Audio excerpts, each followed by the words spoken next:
All right, welcome. If you're studying for your anesthesia finals, this explainer is for you. We're going to nail down the cardiovascular changes in pregnancy, breaking it all down into clear, memorable points that you can actually use. So, let's kick things off with a clinical puzzle, something that really gets to the heart of why all this physiology is so important. Here it is. A healthy patient, full term, can lose 1.5 liters of blood, that's like 3 pints, before showing any signs of shock. How on earth is that possible? Stick with me, and by the end, you'll have this answer down cold. Okay, so where does all this begin? Let's get right to the root cause. It really boils down to 2 main things: a massive hormonal shift and, well, the simple mechanical demands of a growing baby. These 2 forces together completely transform the circulatory system into what we call a hyperdynamic state. So let's break down those drivers. First, you've got this flood of hormones: progesterone, estrogen, prostaglandins, and what they do is they tell the smooth muscle in the blood vessels to just relax. This is the key event, the first domino to fall. It causes this huge drop in what we call systemic vascular resistance. Basically, all the pipes in the system get wider. At the exact same time, you've got a growing fetus that needs more and more blood flow.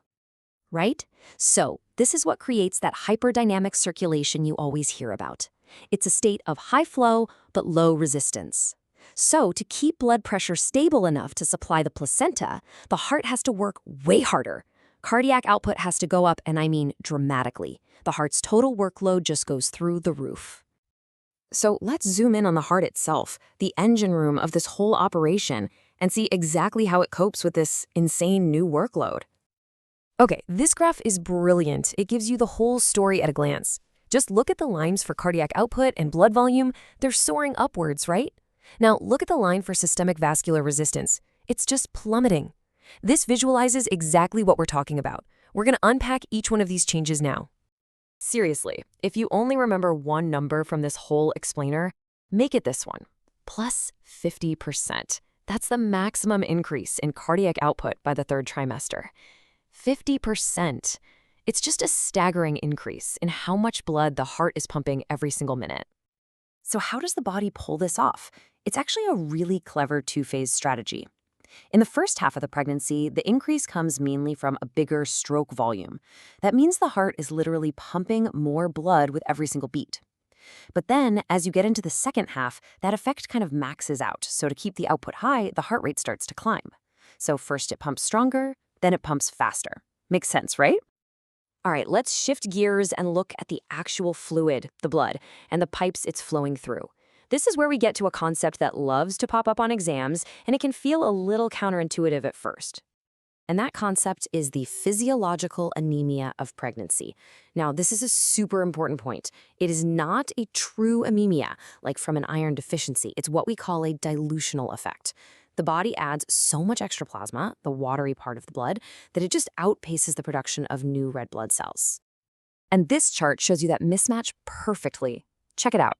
Plasma volume just skyrockets, up by 50%, but red cell mass, it only goes up by about 25%. That big gap between the two is exactly what causes the dilution, that drop in hematocrit. And there you have it, physiological anemia. So here's the paradox, the part that can trip people up. You have this massive increase in blood volume, and the heart's pumping like crazy. You'd expect blood pressure to go up, right? But nope. Because that vasodilation, the widening of the pipes, is so powerful, blood pressure actually drops in the first half of pregnancy. It then creeps back up to near normal by the time the baby's due. So you've got this weird situation, a high-flow system with lower pressure. Okay, now we're moving on to something that isn't hormonal, but purely mechanical, and it has huge physiological consequences. This is an absolute must-know for any anesthetist: aortocaval compression. You absolutely have to know this 4-step cascade. So from about 20 weeks on, when a pregnant patient lies flat on her back, that heavy uterus can physically squash the inferior vena cava and the aorta. Step 2, this blocks blood from getting back to the heart. Step 3, with less blood coming in, less blood can be pumped out, so cardiac output and blood pressure just plummet. And the final, devastating consequence, the blood supply to the placenta gets compromised, putting the baby in danger. This is exactly why we never let these patients lie flat on their back. And this is the part that should really stick with you. It's a direct warning from the literature. Even if the mother is asymptomatic, uterine blood flow may still be compromised. What does that mean?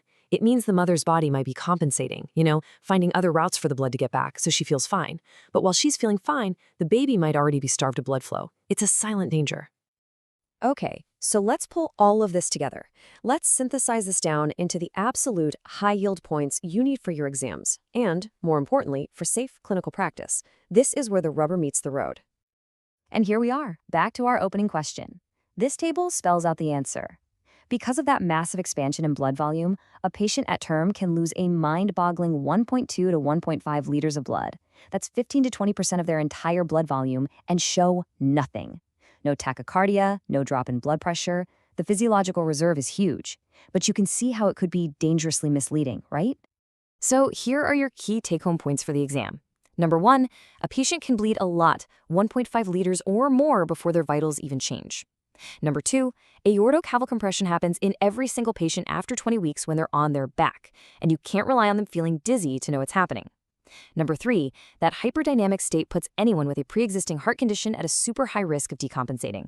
And finally, number 4, when you do a spinal or an epidural, that sympathetic blockade causes even more vasodilation, which can turn a bit of asymptomatic supine hypertension into a full-blown crisis. All right, let's do one last super quick review of the main points, and then I'll point you to the key resources this was all built on, which will be perfect for your revision. Look, if you forget everything else, just remember these 3 things. They will keep your patients safe. First, pregnancy is a hyperdynamic state, high output, low resistance. Second, that huge increase in blood volume creates a physiological anemia, and more critically, it hides the early signs of a major bleed. And third, aortocaval compression is always a risk after 20 weeks, which means left uterine displacement is mandatory, non-negotiable. And as promised, for those of you who want to go deeper, here are the main sources we used to put this together. You've got the fantastic paper, Physiology of Pregnancy, Clinical Anesthetic Implications by Bedson and Riccoboni from 2013. There are also some other great reviews by folks like Talbot, Ghosh, and McLennan, and of course the classic chapter on the topic by Kochmar and Geiser. They are all excellent reads. So let's just end with a final thought. This whole process, this complete remodeling of the entire cardiovascular system, it all goes back to normal within just 6 weeks after delivery. 6 weeks! Just think about that. What does that tell you about the incredible, mind-blowing plasticity of the human body? It's really just a remarkable adaptation.